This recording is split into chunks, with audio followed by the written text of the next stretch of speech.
台湾和马祖之间的海底电缆线，中华电信就表示讲，本地当咧修理的台马2号电缆，昨中昼搁再登记，可能会变作是完全登记的情形。这详细原因，阁需要海巡署来协助厘清。目前有启用这微波系统来确保通讯袂受到影响。不过，专家是认为讲，这款自然海气说要来全登记的情形，伫国际之间是真罕得看到的。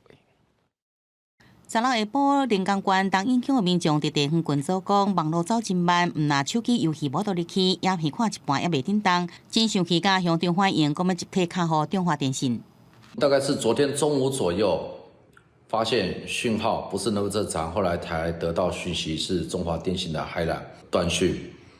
因为目前还有微波的系统，所以基本上的通讯不会有什么大问题。可能会比较高需求量的网络会受到一些影响。根据中华电信的通报，原来是已经登笔去白修中的台马2号海底电线今年全部登记，已经请求海巡署协助调查详细原因，尽量赶紧来启用微波系统来支援。今日台湾国内海底电线有6条连接大坪金马，全部由中华电信建置。其中台马3号海底电线伫今年1月15已经全部登记故障，台马2号是伫去年10月初3，也个今年1月22就通报新线登笔去，结果2月16全部登记。专家讲海底电线自然歹去全部登记，伫国际间无定来看到，而且维修困难。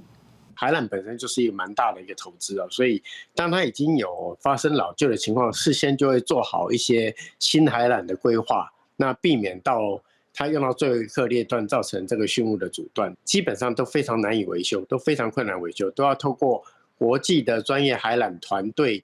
理论上是可以切换到微波，那毕竟它不是一个常态性的一个服务机制，因为微波受到的限制比海缆多非常多。那举例，今天如果说云层比较厚，或气象不佳，或云雨天，那微波讯号就会受到干扰。司法部讲已经要求中华电信优先提供政府机关、银行、病院这关键基础设施有够的微波频宽，维持通讯服务。台马3号甲台马2号海底电线预计上紧分别在2月底甲3月底完成修复，并且继续建设台马4号海底电线，进一步来提升整体通讯的稳定性。记者综合报道。